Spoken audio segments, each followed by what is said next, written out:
So everyone note down. So today's class I'm starting with doubts, and the first doubt is question number 12. Now what is question number 12? ध्यान देना एक बार.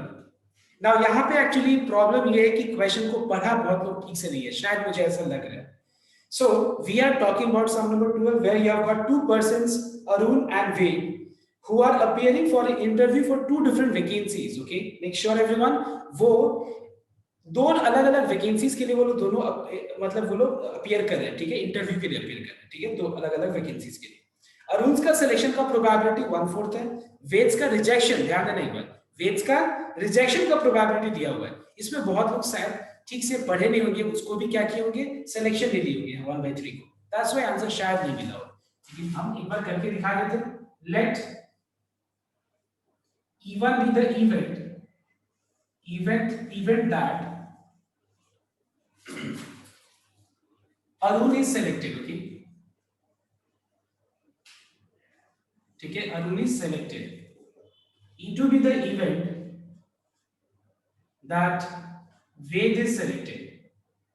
Okay, अब यहाँ पे हम लोग को दिया हुआ है, क्या दिया हुआ है, प्रोबेबिलिटी अरुण सिलेक्शन का प्रोबेबिलिटी दिया हुआ है, and the probability that Arun is selected is 1/4, 1/4. So if the probability that Arun is selected is 1/4, what is the probability that Arun is rejected for the post? Yes, anyone who can tell me? Yes, 3/4. 3/4. And you know that probability के language में हम लोग अगर मान लो E1 है, event Arun का selection का probability, E1 denote कर रहा है event that Arun is selected, तो E1 नॉट क्या डिनोट करेगा, कंप्लीमेंट क्या डिनोट करेगा, इज रिजेक्टेड. सिंपल सा चीज. अगर मान लो E1 डिनोट करता है अरुण का रिजेक्शन का प्रोबेबिलिटी, E1 कंप्लीमेंट क्या डिनोट करता है, सिलेक्शन. मतलब उल्टा, उस स्टेटमेंट का उल्टा. ठीक है. नेक्स्ट, प्रोबेबिलिटी इस केस में हम लोग को सेकंड वाले केस में प्रोबेबिलिटी ऑफ वेद्स रिजेक्शन दिया हुआ. क्या दिया हुआ है, वेद्स का रिजेक्शन, और वो क्या है, it is 2/3. So what is the probability Ved is selected, it is 1/3. अगर मान लो मैं एक प्रॉब्लम दो बच्चे को दूं, सपोज दो लड़कों, सॉरी एक इस तरह का नहीं है. अब मैं मान लो मेरा ऑब्जर्वेशन है, मैं ऑब्जर्व कर रहा हूं, क्या ऑब्जर्व कर रहा हूं कि अरुण है और वेद है, दोनों ने इंटरव्यू देने, दोनों इंटरव्यू देने गए हैं, अपने अपने पोटेंशियल पे गए. थोड़ी ना ये सोच के गए कि अरुण तुम रिजेक्ट हो जाना, हम सेलेक्ट हो जाएंगे. या ना वेद बोल रहा है कि वेद अरुण को बोल रहा है कि अरुण तुम सेलेक्ट हो जाना, तो नहीं तो मैं रिजेक्ट हो जाऊं. अगर तुम सेलेक्ट हो गया तुम रिजेक्ट हो जाएंगे, थोड़ा पैसा ले ले, तू छोड़ देना, तुम रिजेक्ट हो जाना, हम सेलेक्ट हो जाएंगे. ऐसा तो नहीं है. क्या है, यहाँ पे इंडिपेंडेंटली जा रहे हैं अपने अपने पोस्ट की सिलेक्शन के लिए. सेम पोस्ट होगा वो अलग बात है, लेकिन दो अलग अलग पोस्ट के लिए जा रहे हैं. इस बात को समझना बहुत जरूरी है. अरुण और वेद दोनों अपना इंटरव्यू देने जा रहे हैं. यहाँ पे कौन, अरुण का सिलेक्शन वेद्स का रिजेक्शन पे डिपेंडेंट नहीं है, कहीं भी लिखा नहीं हुआ है. तुम अगर ध्यान से नोट करो तो ऐसा कहीं भी स्टेटमेंट में नहीं लिखा हुआ है. सीधा सा बात है कि अरुण का सिलेक्शन का प्रोबेबिलिटी और रिजेक्शन का उस पे डिपेंडेंट है. वेद का सिलेक्शन एंड रिजेक्शन का प्रोबेबिलिटी उस पे डिपेंडेंट है, किसी और लोगों पे डिपेंडेंट नहीं है. इसीलिए यहाँ पे हम लोग प्योरली देख रहे हैं E1 और E2 किस तरह का इवेंट्स है, इंडिपेंडेंट इवेंट है. याद होगा मैंने वीडियो में लास्ट क्लास में बताया था कि जब भी इवेंट्स इंडिपेंडेंट होता है तो फिर उस केस में जितने भी इवेंट्स का इंटरसेक्शन, जितने भी इवेंट्स का एंड निकाल रहे हैं, एंड का मतलब क्या होता है, इंटरसेक्शन. अगर निकाल रहे हैं तो हम लोग क्या कर सकते हैं, सारे इवेंट्स को हम लोग मल्टीप्लाई करने कर सकते हैं. in order to multiply and in order to find out probability of intersection of two events, two or more than two events I must say. And you know that last time मैंने ये भी बताया था कि अगर मान लो events independent हो तो हम लोग को जरूरत नहीं है कि इंटरसेक्शन के वक्त हम लोग को बीच में इंटरसेक्शन साइन लगाने का भी जरूरत नहीं है. ये भी चीज मैंने क्लियरली एक्सप्लेन किया था. I hope it is clear to everyone. तो यहाँ पे क्या होगा कि अगर मान लो मैं ऑब्जर्वर हूं, मैंने दो को बोला जाओ इंटरव्यू में, इंटरव्यू फेस करो. मैं इंटरव्यू का तैयारी कर रहा था, suppose let's say this way, और मेरे पास ये दो कैंडिडेट है, ये लोग गए इंटरव्यू देने के लिए. तो क्या होगा, दोनों सेलेक्ट हो सकते हैं, दोनों रिजेक्ट, एक सेलेक्ट एक रिजेक्ट होंगे दो तरीके से, और दोनों ही रिजेक्ट हो सकते हैं. चार पॉसिबिलिटीज है. ठीक है, यहाँ पे पूछा है पहला वाला case, both of them are selected. So पहला केस है probability both of them are selected, both are selected. What do you mean by both are selected? Both मतलब पहला भी सेलेक्ट होगा, एंड का मतलब इंटरसेक्शन, दूसरा भी सेलेक्ट होगा. Now what type of events are E1 and E2? These are, I mean, these here the events we are talking about are independent events. And when the events are independent, we can simply multiply probability of all the events to find out this case. And you know what is probability of E1 and what is probability of E2? Just put down the value. Next. Number 2. Point number 2 में लिखा हुआ है only one of them. Only, ये word only बहुत important है. Probability only one of them is selected. तो only one का मतलब ना एक से ज्यादा ना एक से कम, मतलब एक ही सेलेक्ट होगा, मतलब एक सेलेक्ट होगा मतलब इवन सेलेक्ट होगा. तो उस केस में, उस सिचुएशन में, उस ऑब्जर्वेशन में मेरा ऑब्जर्वेशन में E2 रिजेक्ट होगा. और या ये हो सकता है E1 सेलेक्ट हो जाएगा, E1 रिजेक्ट हो जाएगा, E2 सेलेक्ट हो जाएगा. And you all know how to find out probability of these cases. Clear? ये पता है तुम लोगों को. नेक्स्ट, थर्ड केस में पूछा है none selected. So none is selected मतलब probability none is selected. Sir आप नंबर 13 कर रहे हैं. 2 पर 13 मिस कर दिया. Okay, no problem. I think सारा possibilities और ही अच्छा है. Probability है, अच्छा ठीक है, चलो कोई बात नहीं. None is selected. Okay, जो भी है. None is selected मतलब E1 not, E2 not. चलो मैं ये कर देता हूँ एक बार और लास्ट में हम जो पूछा है वो बता देते हैं. So मैं ध्यान देना एक बार, मैंने कंडीशन जो है, कंडीशंस मैंने 13 का रीड करके हम बता रहे हैं. कोई बात नहीं है, इससे कोई फर्क नहीं पड़ता. ना ध्यान देना, लेकिन पूछा इतना कुछ नहीं था इसमें. इसमें पूछा था सिर्फ इतना ही, what is the probability that at least one of them will be selected. So required probability equals to probability at least one of them is selected. At least one of them is selected. Okay. So can you tell me what is the meaning of at least one? ये मैंने बताया था बहुत बारीकी से last week का class में. At least one of them का मतलब क्या हुआ बताओ तो. दो जाने तो कम से कम एक का मतलब क्या हुआ. what question wants to say that? Can you tell me, explain me? Yes, anyone बताओ, कोई रीजन बताओ, कोई दिक्कत नहीं. यस, क्या एटलीस्ट वन और more than one. At least one का मतलब हुआ वन और more than that. Clear? One और मोर देन वन का मतलब होता है एटलीस्ट वन. तो यहाँ पे मतलब ये पूछ रहे हैं कि व्हाट इज द प्रोबेबिलिटी कि कम से कम एक जन सेलेक्ट होगा. मतलब ये वाला केस लेना पड़ेगा हम लोग को, प्लस ये वाला केस लेना पड़ेगा, प्लस ये वाला केस लेना पड़ेगा. तो एक बात बताओ, लास्ट डे का क्लास में मैंने ये भी बताया था कि ये तीन केसेस को ऐड करना ज्यादा बेटर है या वन माइनस लास्ट वाला केस लिखना ज्यादा बेटर है. बताओ. One minus probability none of them is selected, none is selected. Do you remember last class में मैंने बताया था कि लास्ट क्लास में last video. Yes ma'am. Okay. So none is selected मतलब last वाला. E1 not, E2 not. I hope it is clear everyone. You can just find out the probability. Clear everyone? 12 number ये doubt था. ठीक है, 12 मैंने clear कर दिया. अब नेक्स्ट है क्वेश्चन नंबर 17. मैं एक बार टाइम दे रहा हूँ पॉज करके लिखने का. ठीक है, मैं एक बार फिर से रिपीट कर question number 17 is the next doubt. Okay, so here we are finding that listen, shoot करना और हिट करने में बहुत फर्क होता है. तुमने एक टारगेट को शूट किया और वो टारगेट हिट हो गई, ये अलग चीज है, दो अलग अलग चीज है. तो ध्यान से क्वेश्चन नंबर 17 रीड करना. A can hit a target 4 times in 5 shots. 5 बार शूट किया और उसमें क्या कितने मतलब उसका जो एक्यूरेसी क्या है कि 5 शॉट में 4 बार तो वो हिट करता ही है, कोई भी टारगेट को वो शूट करता है. ए का ऐसा है. बी का क्या है कि 4 बार में 4 शॉट्स में 3 टाइम्स हिट करता है. सी का क्या है कि इसका ये ऐसा ट्रेंड है, इसका ऐसा ये पास्ट रिकॉर्ड है. जैसे लोग बोलते ना कि दो टीम मैच खेला और 5 मैचेस में टीम ए ने 4 मैच जीता, तो किसका प्रोबेबिलिटी हाई है बताओ. तो किसका चांसेस जीतने का हाई है अगर नेक्स्ट मैच खेलेगा? ऑब्वियसली ए. तो यहाँ पे हम क्या देख रहे हैं कि हम लोग किस बेसिस पे, रिपीट, हम लोग किस बेसिस पे चेक कर रहे हैं कि किसका प्रोबेबिलिटी हाई है. पास्ट डेटा को यूज करके तो चेक कर रहे हैं ना. ठीक वैसे ही यहाँ पे A can hit a target, B can hit a target, C can hit a target लिखा हो. तो एक काम करते हैं, पहले हम लोग इवेंट्स डिक्लेयर कर लेते हैं. Let E1 be the event that event A hits the target. तुम समझ जाना तुम. ठीक है, hits the target. शॉर्ट में लिखिए। उसके बाद E2 with the event B hits the target, उसके बाद E3 with the event C hits the target। ऐसे करके हम लोगों ने तीनों अलग अलग इवेंट्स ऐसे डिक्लेयर कर लिए। अब यहाँ क्या हुआ देखना एक बार, यहाँ पे हम लोग को दिया हुआ है, it's given to us that probability A hits the target, probability B hits the target, E2 से डिनोट किया। और इवेंट डिक्लेरेशन काफी इंपॉर्टेंट है, याद रखना, मैं बार बार ये बात बोलता हूँ। तो देखो एक बार ध्यान से, 5 शॉट में चार शॉट टारगेट को हिट करेगा ए के लिए, तो क्या प्रोबेबिलिटी है कि A1, what is the probability that A का जो शूट कर रहा है, अब जो शूट करेगा वो टारगेट हिट करेगा?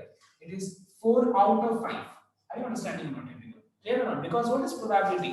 Probability is the ratio of your favorable case by all total possibilities। Am I correct? तो A के लिए total possibilities मतलब total case 5 में 4 बार उसका ये पास्ट ट्रेंड है, शो कर रहा है कि वो हिट करेगा। तो इस बेसिस पे हम लोग देख पा रहे हैं कि अब अगर मान लो A टारगेट को शूट करता है तो टारगेट हिट करेगा, इसका क्या संभावना है? हाई है प्रोबेबिलिटी की लो है? हाई, 4/5। समझ में आया तो बात? Now what is the probability that A will miss the target? Miss the target का प्रोबेबिलिटी 1/5। E2 का क्या है? 3/4। और E2 नॉट क्या हो जाएगा? E2 not is 1/4। Probability of E3 will be 2/3 and probability of E3 not will be 1/3। Clear? अब ऐसा दिया गया कि मान लो अब हम पूरे को ऑब्जर्व कर रहे हैं, क्या तीनों का शूट का हिट के को ऑब्जर्व कर रहे हैं। तीनों ने शूट किया, क्या होगा? वही चीज, तीनों ने शूट किया तो क्या क्या हो सकता है? टोटल 8 आउटकम्स हो सकते हैं, लेकिन हमको सारा 8 आउटकम्स अब दिखाना नहीं है, क्योंकि एक बार अगर दिमाग में बैठ गया तो ये सब इतना दिखाना नहीं है। पहला वाला केस में बोला है कि A, B and C all hit the target। तो पहला वाला केस में क्या बोला? Probability A, B and C all hit the target, ये पूछा है पहला वाला केस में। इसका मतलब ये पूछा है कि what is the probability first A hits the target, B hits the target and C hits the target। ऐसा नहीं पूछा है what is the probability A hits the target और B hits the target और C, नहीं, ऐसा नहीं पूछा है। सबको दिया गया शूट करो, तीनों लाइन पे खड़ा है, A खड़ा है, B खड़ा है, C खड़ा है, टारगेट है, शूट करो। टारगेट शूट सब ने किया, किसका हिट होगा? तीनों का हिट हो सकता है, तीनों का मिस हो सकता है, किसी 2 का हिट होगा, किसी 1 का हिट होगा। तो इस तरह से अगर हम देखें तो टोटल 8 केसेस आएगा, कि उस 8 केसेस में हमको सिर्फ पूछा है what is the probability all 3 hits the target. Clear? उसके बाद सेकंड वाला केस में पूछा है, कि B and C hit but A misses the target। दूसरा वाला केस में पूछा है B, C hit and A does not hit। ठीक है, इसका मतलब ये पूछा है, मतलब E1 नॉट, E2 और E3 ये पूछा है। समझ में आया बात सबको? This is clear everyone? और बस इसका वैल्यू निकालने तो आता है कैलकुलेशन, बिकॉज़ हम लोग को निकालना है इंटरसेक्शन तीनों इवेंट्स का। प्रोबेबिलिटी किसका निकालना है? तीनों इवेंट्स के इंटरसेक्शन का। तो बस मल्टीप्लाई कर लो, because the events are independent. So this is doubt question number 17। अब मैं 19 एक बार क्लियर कर देता हूं, इसके बाद हम लोग नेक्स्ट टॉपिक स्टार्ट करेंगे। फटाफट कॉपी करो, मैं टाइम दे रहा हूं कॉपी करने का, और जिसका doubt last doubt, and it is question number 19. So in question number 19, just read out the question first. An article manufactured by a company consists of 2 parts, X and Y. In the process of manufacturing of part X, 8 out of 100 parts may be defective. Similarly, 5 out of 100 parts of Y may be defective. तो यहाँ पे पूछा है what is the probability assembled product will be defective। मतलब हर जगह जो है हम लोग एक टर्म देख रहे हैं, डिफेक्टिव। मतलब डिफेक्टिव मतलब हम क्या करते हैं, हम जब इवेंट्स को डिफाइन करेंगे तो हम लोग डिफेक्टिव के रेस्पेक्ट में डिफाइन करेंगे। समझ में बात मेरा? देखो, क्योंकि यहाँ पे बोला है कि डिफेक्टिव X का अगर मान लो 100 प्रोडक्ट्स मैन्युफैक्चर हो रहे हैं तो उसका 8 प्रोडक्ट्स डिफेक्टिव होगा। Y का अगर 100 प्रोडक्ट्स मैन्युफैक्चर हो रहा है तो 5 प्रोडक्ट्स डिफेक्टिव होगा।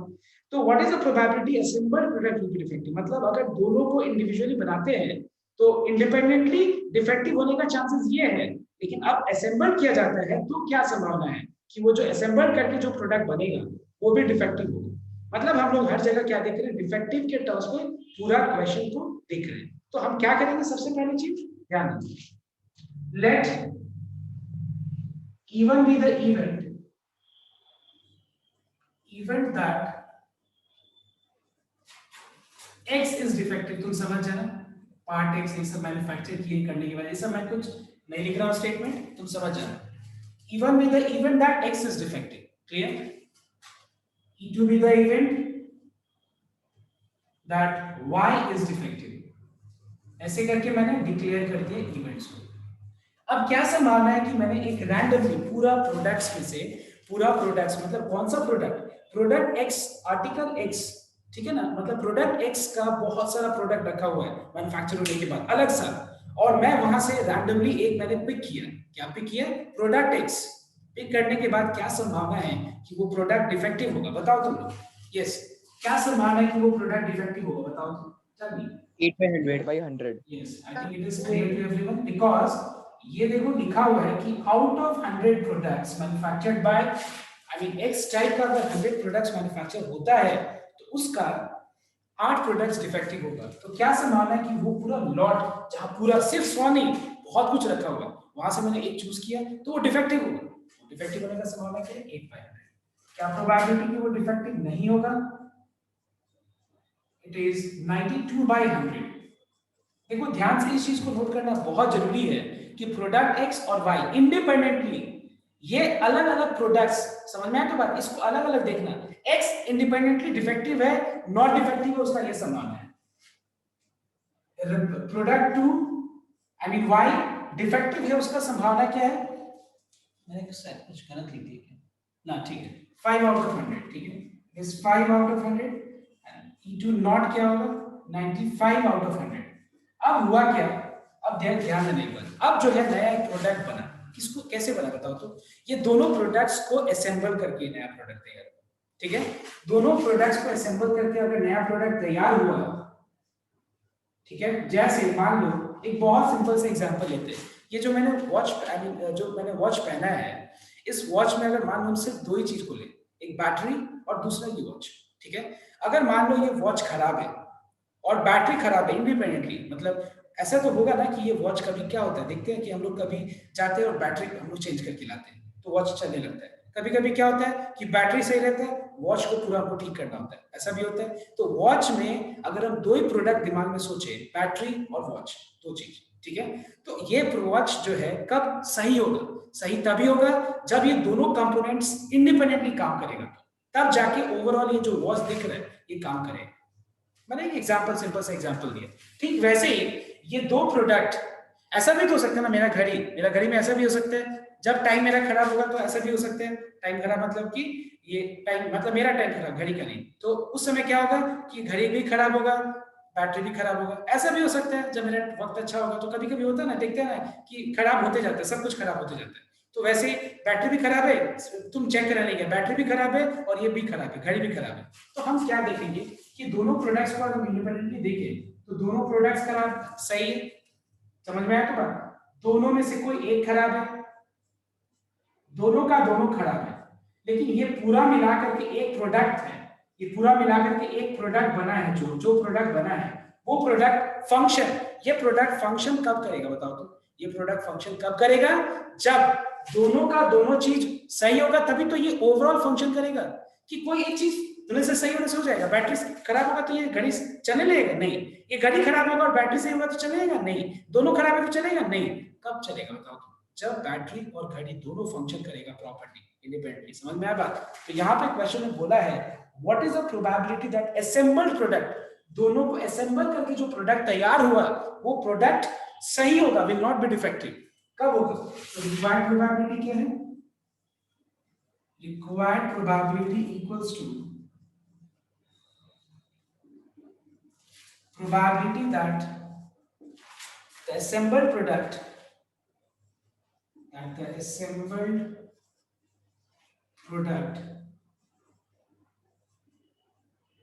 it will not be defective. कब डिफेक्टिव नहीं होगा बताओ? तुम लोग एनालाइज करके बोलो कि कब ये प्रोडक्ट इन दोनों से असेंबल करके जो प्रोडक्ट तैयार हो रहा है वो डिफेक्टिव कब नहीं होगा. Yes, I want answer from your side. Tell me I explained. Now you are tell. Yes. Yes, बताओ ठीक से. Probability E1 not intersection E2 not. Correct, because याद रखना यहाँ पे E1 क्या है, डिफेक्टिव. समझ में आया तो बात. E1 क्या है, डिफेक्टिव. E2 क्या है, डिफेक्टिव. तो यहाँ पे ये मतलब आई मीन कब होगा जब बताओ तो E1 not in the intersection E2 not. ये मत सोचना कि ये होगा, मैं भी शायद बीच में भूल गया था ये चीज. ठीक है, it is E1 not intersection E2 not. याद रखना तुम लोग. समझ में आया तो बात. बाकी ये सारे केस में, ये तीनों केस में ये प्रोडक्ट डिफेक्टिव होगा, मतलब ये प्रोडक्ट फंक्शन नहीं करेगा. और ये तीन छोड़ करके इसी केस में प्रोडक्ट वर्क करेगा, फंक्शन करेगा. ये जो प्रोडक्ट तैयार हुआ है दोनों से असेंबल करके, ये प्रोडक्ट का फंक्शन करेगा जब दोनों का दोनों नॉट डिफेक्टिव होगा. बिकॉज E1 क्या डिनोट कर रहा है, डिफेक्टिव. E2 क्या डिनोट कर रहा है, डिफेक्टिव. तो E1 नॉट क्या डिनोट करेगा, not defective. Not defective cross cross मतलब E1 नॉट, E2 नॉट मतलब नॉट डिफेक्टिव. ये हो गया तुम्हारा probability of E1 not into probability of E2 naught. So this is the last doubt which you all have asked, and I hope it is clear to everyone. And after this, now we will be starting the next topic. You have to ask anything. हाँ बोलो. Sir हम भी same किया but पीछे से answer match नहीं कर रहा है. सेम किया बट आंसर मैच नहीं रहा है. फिर से मैं पढ़ता. Assembled product will not be defective. जब डिफेक्टिव नहीं होगा, तो डिफेक्टिव तो तभी ना नहीं होगा जब दोनों का दोनों चीज फंक्शन करेगा properly. And I think answer match करना चाहिए. जस्ट अ मिनट, क्या मैच नहीं किया आंसर? Yes, कर रहा है. हाँ कर रहे तो आंसर मैच. ठीक है, आंसर मैच करना चाहिए. सो जो भी है कैलकुलेशन. सो क्वेश्चन नंबर 20 को ध्यान से देखना एक बार. एक टाउन में दो फायर एक्सटिंग्विशिंग इंजन है. ठीक है, दो एक town. Now functioning and both are functioning independently. The product of the probability of availability of each engine when needed is 0.95. Let E be the event. एक event है, event that an engine is available. Okay, is available when needed. When needed. See, एक बात तुमको मैं बता देता हूँ. ठीक है, ये मैं बात बता रहा हूं. तुम लोग सोच रहा होगा कि यहाँ पे देखो, यहाँ पे क्वेश्चन में बड़ा कंफ्यूजन क्या है. एक तो फंक्शन के ऊपर बात कर रहे हैं और एक अवेलेबिलिटी के ऊपर बात कर रहे हैं. बट हमारा यहाँ पे कंसर्न, यहाँ पे हमारा सम पे हम लोग को यहाँ पे फंक्शन के ऊपर सोचना ही नहीं है. तो पूरा अगर सम को ध्यान से देखो तो हम लोग को प्रोबेबिलिटी अवेलेबिलिटी का दिया हुआ. देखो इस चीज को ध्यान से देखना कि मशीन्स का फंक्शन मतलब एक टाउन में दो फायर एक्सटिंग्विशिंग मशीन्स है और दोनों फंक्शन इंडिपेंडेंटली करेगा. लेकिन अवेलेबिलिटी ये अलग चीज है. अगर मान लो हमको एक इंजन चाहिए और वो उस समय अवेलेबल होगा, उसका प्रोबेबिलिटी क्या है, 0.95. इस चीज को समझना है. और हमको प्रोबेबिलिटी क्या पूछना है, प्रोबेबिलिटी हमको निकालना क्या है, अवेलेबल. मतलब हमको यहाँ पे ये नहीं प्रोबेबिलिटी निकालना है कि फंक्शन होगा या नहीं होगा, उससे हमको कोई मतलब नहीं. हमको यहाँ पे क्या चीज का प्रोबेबिलिटी पे फोकस करना है, अवेलेबिलिटी का प्रोबेबिलिटी पे फोकस करना है. ये हमको ध्यान रखना है. तो probability that an engine is available when needed is 0.95. So what is the probability that engine is not available when needed? It is 0.05. दोनों इंजन का बात किया जा रहा है. अब ये मत बोलना सर दोनों इंजन का प्रोबेबिलिटी सेम है, ये तो डिपेंडेंट हो गया. कहाँ डिपेंडेंट हो गया?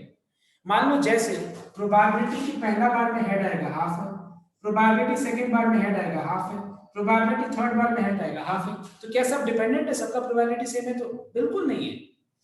यहाँ पर ठीक वैसे ही पहला इंजन अवेलेबल होगा, उसका प्रोबेबिलिटी भी 0.95 है. सेकंड इंजन अवेलेबल होगा, उसका भी प्रोबेबिलिटी 0.95 है. पहला इंजन अवेलेबल नहीं होगा, उसका संभावना भी 0.05 है. दूसरा इंजन अवेलेबल नहीं होगा, उसका संभावना भी 0.05 है. ना इस बात पे वापस मैं रिपीट कर रहा हूं, इस पे तुम अपना दिमाग मत डाइवर्ट कर लेना कि यहाँ पे फंक्शन होने का प्रोबेबिलिटी क्या है इंजन से, उस पे हमको जाना ही नहीं है. क्योंकि यहाँ पे सिर्फ अवेलेबिलिटी अनअवेलेबिलिटी का बात किया जा रहा है और कुछ नहीं. तो पहला क्वेश्चन में है neither of them is available. मतलब नीदर ऑफ देम मतलब probability neither of them is available when needed. तो कैन यू टेल मी इसमें क्या पूछा जा रहा है बताओ तो? नीदर मतलब ना पहला वाला अवेलेबल है ना दूसरा वाला अवेलेबल है, मतलब probability of E1 not intersection E2 not. I hope it is clear everyone. Second वाले क्वेश्चन में पूछा जा रहा है व्हाट इज द प्रोबेबिलिटी, ये बहुत इंपॉर्टेंट पार्ट है, ध्यान देना। Probability that an engine is available. Can you tell me what is the meaning of this an engine is available when needed? Can you explain? ये an engine कोई is भी एक available है, yes yes, फिर से बोलना। कोई भी एक अवेलेबल है दोनों में से। कोई मतलब कोई भी एक या एग्जैक्टली एक, इस चीज को मेरे को क्लियरली बता दो। एग्जैक्टली कोई भी एक। Shashank you are correct. कोई yes, Sejal Sejal you also want to say something, बोलो।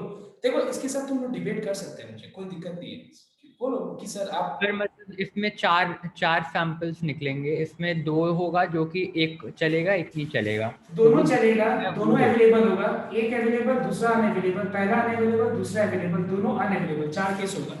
तब बीच का 2 पीस। हाँ नहीं, यहाँ पे ये बोला है an engine, an engine on, ऐसा तो नहीं बोला ना only an, I mean one engine is available, बोला है एन इंजन इज अवेलेबल, मतलब रिलैक्स होके बोल रहे हैं कि एक इंजन अवेलेबल होगा जब जरूरत होगा। मतलब क्या पूछा तुम एक बार, तुम बताओ तो, अगर मान लो सपोज तुम अगर सपोज इस टाउन में आए सर्वे के लिए कि क्या इस टाउन में अगर कहीं कोई इमरजेंसी लगता है तो क्या फायर एक्सटिंग्विशिंग मशीन अवेलेबल होगा, तो तुम किसी से अगर बात कर रहे हो तो क्या बोल रहे हैं आप, बिल्कुल चिंता मत कीजिए एक तो अवेलेबल होगा ही। What do you mean by this, एक तो अवेलेबल होगा ही मतलब कि क्या सिर्फ एक या एक से ज्यादा, बताओ। एटलीस्ट है क्या? At least one. एग्जैक्टली, हमको आंसर से कोई मतलब नहीं, आंसर रॉन्ग हो राइट हो, अपना हम लोग का लॉजिक, हम लोग का वो फिट होना चाहिए। हम लोग का लॉजिक से आंसर मैच ना करे चलेगा, उसको हम कर देंगे, कोई दिक्कत नहीं है, लेकिन हम अपना लॉजिक को फेल नहीं करेंगे आंसर मैच कराने के। तो यहाँ पे पूछा है at least one engine is available, मतलब पहला वाला अवेलेबल, दूसरा वाला नहीं, पहला वाला नॉट अवेलेबल, दूसरा वाला अवेलेबल और बोथ इज अवेलेबल। बट क्या एक बात बताओ, ये ज्यादा बेटर लग रहा है तुमको तरीका? ये तरीका याद है मैंने लास्ट टाइम बताया था, वो नहीं है, नॉट अवेलेबल। ये तरीका अब सही नहीं है। ये क्या है, सबसे बेस्ट है 1 minus none of them is available. So you have both the ways of doing, you can do first way, you can do second way. Answer क्या है हम उससे कैरी नहीं करते हैं, कर आंसर हम लोग जो किया है वो करेक्ट है, मतलब ये प्रोसेस जो आंसर रहेगा वो करेक्ट है। So now here we begin the next topic. After completing your doubts, here we begin the next topic, and the topic is odds in favor. Favor and odds against.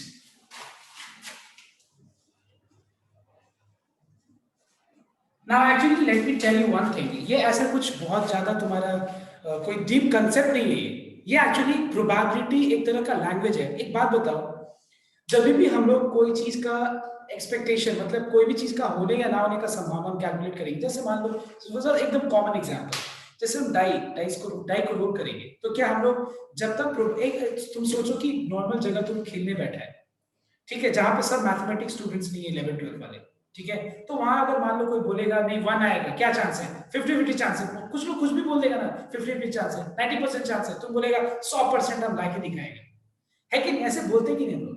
तो हम लोग normal language में probability को percentage में बोलते हैं, और उस परसेंटेज का चीज को हम प्रोबेबिलिटी में एक्सप्रेस कैसे कर सकते हैं? Divide by 100, clear? Exactly same way ये एक तरह का लैंग्वेज है। प्रोबेबिलिटी भी मैथमेटिकली कोई भी चीज का होने या ना होने का संभावना को न्यूमेरिकली मेजर करता है, एक तरह का लैंग्वेज है देखा जाए तो, एक तरह का रेशियो है। क्या चीज है? All favourable outcomes by all possible, I mean all possible outcomes, clear? Total possible outcomes. तो वैसे ही ये odds in favour, odds in against एक लैंग्वेज है। इस लैंग्वेज को समझ गया बस हो गया, इसमें कुछ ऐसा नहीं है कि बाप रे क्या चीज है ये लैंग्वेज है। क्या लैंग्वेज है? एक एग्जांपल देखिए, इस लैंग्वेज को समझाता हूं, ध्यान। जैसे मान लो सपोज एक इवेंट है, लेट्स टेक इवेंट है, वो event that India will win today's match, okay, ऐसा एक इवेंट है। और इस इवेंट के ऊपर हम, और इस पूरा इवेंट को मैंने, इस पूरा स्टेटमेंट को मैंने क्या किया, एक ई से डिनोट किया, ई रिप्रेजेंट्स दिस इवेंट, ओके। अब मान लो इसके लिए मैंने क्या किया, वोटिंग का सहारा लिया, मैच अभी शुरू नहीं हुआ, जिस मैच का हम बात कर रहे हैं वो अभी शुरू नहीं हुआ, और मैं इसका वोटिंग का सहारा ले रहा हूँ। किसके लिए मैं क्या कर रहा हूँ देखना एक बार, इस चीज के लिए मैं 10 लोगों का वोटिंग ले रहा हूँ। इस 10 लोगों में तो ऑब्वियसली कुछ लोग फॉर में जाएंगे और कुछ लोग अगेंस्ट में जाएंगे, है कि नहीं? तो मान लो फेवर में सपोज 8 लोग जा रहे हैं, सपोज लेट्स टेक 6 लोग, और अगेंस्ट में मान लो 4 लोग जा रहे हैं। तो बस ध्यान देना एक बार क्या है, अब हम इस चीज को हम क्या करेंगे, इस लैंग्वेज में रिप्रेजेंट करेंगे। ये तो समझ में आ ही रहे, मैथ्स में कुछ चीज ऐसा होता है कि उसका एक प्रॉपर फॉर्मेट, प्रॉपर लैंग्वेज होता है। तो उस लैंग्वेज क्या है, प्रोबेबिलिटी के अंदर भी एक लैंग्वेज है इस पूरा चीज को रिप्रेजेंट करने का। क्या है, अगर मान लो लिखा जाएगा odds in favour of E, odds in favor of E, तो ये क्या है बताओ? तो it is nothing but the ratio of favor is to against. Listen here, favor, favorable, unfavorable, favor और against का जो है, favor और against का जो रेशियो है वो हम लिखेंगे odds in favor of. तो favor कितने लोग कर रहे हैं 6, against कितने लोग हैं 4, तो probability रेशियो क्या हो जाएगा 3:2. That's all. समझ में आया? तो बात ये हो गया तुम्हारा रेशियो। ये प्रोबेबिलिटी से कोई लेना देना नहीं है। प्रोबेबिलिटी के अंदर हम बता रहे हैं प्रोबेबिलिटी से लेना देना क्यों है, कब है, इस चीज को यूज करके हम प्रोबेबिलिटी कैसे निकाल सकते हैं हम बताएंगे, पर पहले इस चीज को समझना जरूरी है। ऑड्स इन फेवर ऑफ ई अगर बोला जाए तो हम पहले फेवर लिखेंगे और फिर अगेंस्ट वाला वैल्यू लिखेंगे, समझ में आया? और इस रेशियो को फॉर्म में रिप्रेजेंट करते हैं। तो ये हो गया ऑड्स इन फेवर ऑफ ई। और मान लो अगर लिखा जाएगा ऑड्स अगेंस्ट ई, तो पहले क्या करेंगे, अगेंस्ट पूछा है ना, तो पहले अगेंस्ट लिखेंगे और फिर क्या करेंगे हम फेवर वाला लिखेंगे, समझ में? तो 4 अगेंस्ट में है, 6 फेवर में है, तो इसका रेशियो क्या हो जाएगा 2:3 हो जाएगा। तो बताओ तुम लोग, इसमें कोई भी तुमको ऐसा लगा कि बाप रे इसमें कुछ ऐसा कुछ मुझे नया चीज बताना है? बस मैंने क्या बताया, तरीका, फॉर्मेट, सिंटेक्स बताया, इस तरीके से इस पूरे चीजों को इस तरीके से लिखा कैसे जाता है, मैंने बस इतना ही बताया, और क्या कुछ एक्स्ट्रा बताया? नहीं। अब मान लो अगर इसको यूज करके, ध्यान देना, इसको यूज करके अगर हमको निकालना हो what is the probability P of E, तुमको समझना पड़ेगा कि E क्या है। E है event that India will win today's match. E क्या डिनोट कर रहा है, इंडिया विल विन, मतलब मैं निकालना चाह रहा हूं इंडिया विल विन। तो एक बात बताओ, किसी भी प्रोबेबिलिटी में किसी भी इवेंट का प्रोबेबिलिटी का मतलब क्या होता है? It is a ratio of what you are expecting, जितना बार है वो ऊपर लिखो, बाय ऑल पॉसिबल, मतलब टोटल पॉसिबिलिटीज। तो बताओ तो टोटल पॉसिबिलिटीज कितना हो गया? अगर हम इसको लेके करें तो हमको यहाँ दिख रहा है कि फेवर है, ये क्या है, अगेंस्ट है। तो पूरा जो है पूरा नीचे क्या आएगा, टोटल केस 3 + 2 5। समझ में आया? तो बात जैसे मान लो हिस्सा का अगर हम बात करें कि प्रॉफिट शेयरिंग रेशियो इज 3:2, तो तुम्हारा प्रॉफिट कितना पार्ट होगा, मतलब पूरा 5th, मतलब जो भी प्रॉफिट होगा उस प्रॉफिट का 5 इक्वल हिस्सा का 3 हिस्सा ए का शेयर होगा और 2/5 पार्ट 2/5 पार्ट बी का शेयर होगा। वैसे ही ठीक वैसे ही है प्रोबेबिलिटी भी, तो वही तरीके से हम इसको इसमें हम रिप्रेजेंट करेंगे ना, कि पूरा 5 में वो लोग बोल रहे हैं कि 3th पार्ट क्या रिप्रेजेंट कर रहे हैं कि इवन ई होने का मतलब India will win today's match. कितना पार्ट शो कर रहे हैं कि India will lose today's match, it is 2/5। अगर हम इसको यूज करके निकाले तो भी वही आंसर आएगा, इसको यूज करके निकाले तो भी वही आंसर आएगा, है कि नहीं? क्योंकि पहला वाला पार्ट यहाँ क्या डिनोट कर रहा है, फेवर, और दूसरा वाला अगेंस्ट है, तो पहला वाला पार्ट क्या डिनोट करेगा, अगेंस्ट, और दूसरा वाला पार्ट क्या डिनोट करेगा, फेवर डिनोट करेगा। आई hope I have made myself clear. Yes, अगर मान लो तुम इसको लेके बोलेगा तो तुम ये तो नहीं बोलेगा ना सर इसको लेके तो प्रोबेबिलिटी चेंज हो जाएगा, इंडिया का जीतने का प्रोबेबिलिटी। बताओ चेंज होगा? Please tell me, reply yes और नो। इसको देख के क्या इंडिया का जीतने का प्रोबेबिलिटी चेंज हो जाएगा? Yes please tell me.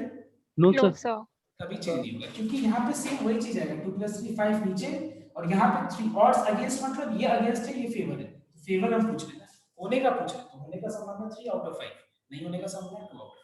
So I hope I have made myself clear everyone. ये है तुम्हारा टॉपिक, इसके ऊपर बस 2 सम करना है हम लोग को, ठीक है? तो आज अभी हम लोग करेंगे सम्स, जो अभी मैंने टॉपिक बताया उसके ऊपर हम सम्स 2 करेंगे। And what are those 2 sums? दोनों मैंने व्हाट्सएप कर दिया, आई थिंक ये विजिबल भी है सबको। तो क्वेश्चन क्या है देखना एक बार, 3 क्रिटिक्स है कि नहीं, सब अलग अलग तरह का क्रिटिक्स होता है, अलग अलग से मूवी का क्रिटिक्स होता है, बुक का क्रिटिक्स होता है, कोई पर्टिकुलर टॉपिक, और हम लोग भी एक तरह का क्रिटिक्स ही है। हर एक दूसरे का मतलब जो काम है या चीज है उसको हम लोग लाइक और डिसलाइक करते हैं, तो हम लोग भी एक तरह का डे टू डे लाइफ में एक दूसरे के लिए क्रिटिक्स ही अगर देखा जाए तो, है कि नहीं? तो वैसे ही यहाँ पे प्रोफेशनल क्रिटिक्स के बारे में बात किया जा रहा है। क्या है वो क्रिटिक्स? इन लोग जो है बुक को रिव्यू करते हैं, देखो यहाँ पे, और मैंने व्हाट्सएप भी किया ये क्वेश्चन को, क्या बुक को रिव्यू करते हैं? So let us see now, you can read the question जो मैंने व्हाट्सएप किया। ये आर.एस. अग्रवाल का पेज 1281 का है, पेज 1281 का क्वेश्चन नंबर 17, एग्जांपल 17, ये एग्जांपल 17 का सम। तो ध्यान देना एक बार, यहाँ पे 3 क्रिटिक्स है, ठीक है? उन क्रिटिक्स का पास्ट एक्सपीरियंस क्या है, सॉरी पास्ट एक्सपीरियंस नहीं, मतलब उस क्रिटिक का पास्ट ट्रेंड क्या है कि odds in favour of book. ध्यान देना, 3 क्रिटिक्स का ऑड्स इन फेवर दिया हुआ। पहला क्रिटिक का 5:2 है, दूसरा क्रिटिक का 4:3 है, और तीसरा क्रिटिक का 3:4 है। समझ में आया? First critic, second critic, third critic, और तीनों क्रिटिक का ऑड्स इन फेवर, मतलब odds in favour of books का रिव्यू करने का मतलब, देखो लिखा हुआ है, odds in favor of books are respectively they are going to review a book, और favor मतलब फेवर में जाएगा वो बुक। समझ में आ रहा है ना सबको? मतलब मान लो मैंने बुक, ये 3 क्रिटिक्स है, इनका नाम दे दे फर्स्ट, सेकंड और ये थर्ड। पहला क्रिटिक को एक बुक रैंडमली उठा के मैंने आर.एस. अग्रवाल दे दी, बोला लीजिए रिव्यू कीजिए। उसका पास्ट रिकॉर्ड, और मेरे को क्या लग रहा है, टेंशन लग रहा है, खैर मेरे को टेंशन लेने की बात नहीं, R S. Agarwal is a very famous book. सो कहने का मतलब है, मान लो अगर सपोज अगर आर.एस. अग्रवाल मैंने दिया, तो वो पहला क्रिटिक उस बुक को फेवर करेगा, पास कर देगा, बोलेगा कि सही है, बहुत बढ़िया है। इस डेटा के हिसाब से अगर हम देखें, छोड़ो आर.एस. अग्रवाल कितना पॉपुलर है उसको छोड़ो, अगर हम इस डेटा के हिसाब से देखें तो आर.एस. अग्रवाल बुक ये क्रिटिक फेवर करेगा, उसका प्रोबेबिलिटी क्या है? 5/7 है या नहीं है? बताओ प्लीज टेल मी। प्रोबेबिलिटी कि पहला क्रिटिक आर.एस. अग्रवाल को बोलेगा सही है, तो पास कर दिया, मतलब यूज कर लो 5/7। सेकंड क्रिटिक फेवर करेगा, उसका सर प्रोबेबिलिटी एक बार वापस रिपीट कर दो ना। मतलब अच्छा क्वेश्चन तो तुम्हारे सामने है, वो तो दिख रहा होगा, मैं क्या, अच्छा मैं फिर से एक बार रिपीट कर देता हूँ। देखो है क्या, जैसे मैं क्रिटिक्स के बारे में क्लियर है। क्रिटिक्स मतलब कोई भी चीज के ऊपर हम लोग लाइक्स और डिसलाइक, रिजेक्ट और एक्सेप्ट करते हैं, वो लोग क्रिटिक्स का ही हम लोग सहारा लेते हैं कि ये टॉपिक, ये पर्टिकुलर चीज, ये मूवी सही है या गलत है। हम लोग लाइफ में, मैं ये बात बोल रहा था कि हम लोग लाइफ में एक दूसरे के लिए क्रिटिक्स ही है, क्योंकि मेरा चीज, बनाया हुआ चीज तुमको पसंद नहीं आएगा, तुम्हारा किया हुआ चीज मेरे को पसंद नहीं आएगा, तो एक तरह का हम लोग क्रिटिक्स ही तो है। तो और हम लोग, तो हम यहाँ पे बात क्या कर रहे हैं कि 3 क्रिटिक्स है, 1, 2 and 3। पहला क्रिटिक्स को एक का पास्ट एक्सपीरियंस, ये पास्ट ट्रेंड ये है कि उसको 7 बुक, 5 + 2 7 बुक दिया जाता है, तो वो 5 बुक को रिव्यू मतलब एक्सेप्ट कर देगा, मतलब बोलेगा कि हाँ सही है, चलो ये पास कर दिए, और दूसरा वाला बुक को रिजेक्ट कर, सॉरी, और 2 बुक साथ में रिजेक्ट कर देगा। दूसरा वाला क्रिटिक का क्या है कि पूरा 7 केस में 4 को एक्सेप्ट करेगा, 3 को रिजेक्ट कर देगा। तीसरा क्रिटिक का 3 + 4 7 केस में 3 उसका 3/7 है कि वो एक्सेप्ट करेगा, और 4/7 है रिजेक्ट कर देगा, ठीक है? तो ध्यान से नोट करना।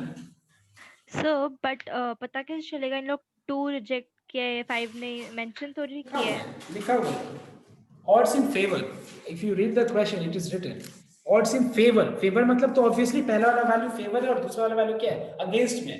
ऑब्वियसली यही होता है ना, odds in favor अगर 5:2 है, इसका मतलब 5 ऑफ फेवर है और 2 क्या है? रिजेक्ट है, मतलब 2 मतलब अगेंस्ट भी क्या है? जो भी उसको बुक दिया जाता है उसके अगेंस्ट भी क्या है? वो क्रिटिक बोलते हैं कि नहीं सही नहीं। समझ में आया कि नहीं आया? हाँ ठीक है सर। तो अब let even with the event that first critic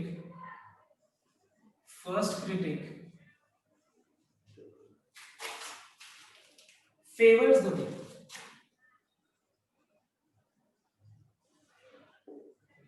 एक बुक दिया गया, E2 be the event that second critic favors the book, and E3 is the event that third critic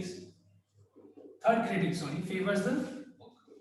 इस डेटा के हिसाब से व्हाट इज द प्रोबेबिलिटी कि पहला critic book को फेवर करेगा? बताओ 5/7। Alright everyone, what is the probability कि पहला क्रिटिक जो दिया गया है बुक, अभी मैं बुक तीनों क्रिटिक को दिया, अब ये क्रिटिक रिजेक्ट कर देगा वो बुक, उसका प्रोबेबिलिटी क्या होगा? 2/7। What is the probability that a book given to second critic, same book, will favor, he will favor, it is 4/7. What is the probability that he will reject? It is 3/7. What is the probability that same book given to the third critic will favor? It is 3 out of 7. What is the probability that he will reject? It's 4 out of 7. अब लिखा हुआ है यहाँ पे what is the probability? Majority is in favor of the same. Required probability है required probability equals to probability that majority is in favor of the book. Is in favor of the book. ठीक है, majority जब book के favour में होगी तो एक बात बताओ, what do you understand by this term majority?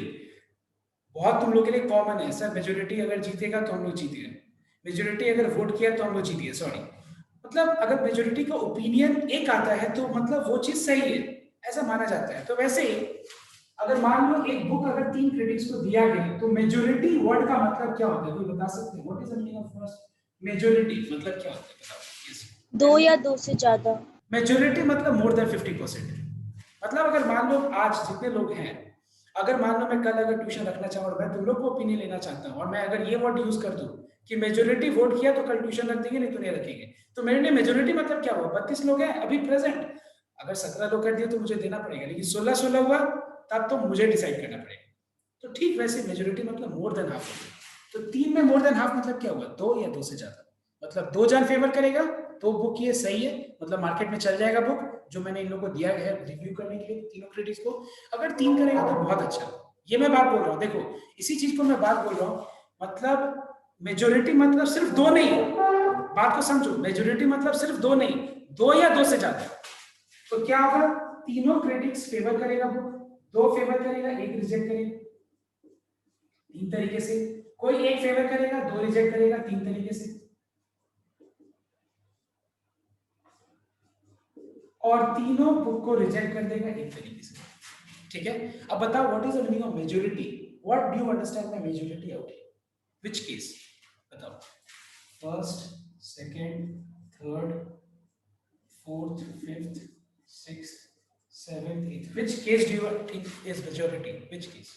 1 से लेके 8 तक। 1 2 3 4 1 3 क्योंकि 3 है, 2 3 4।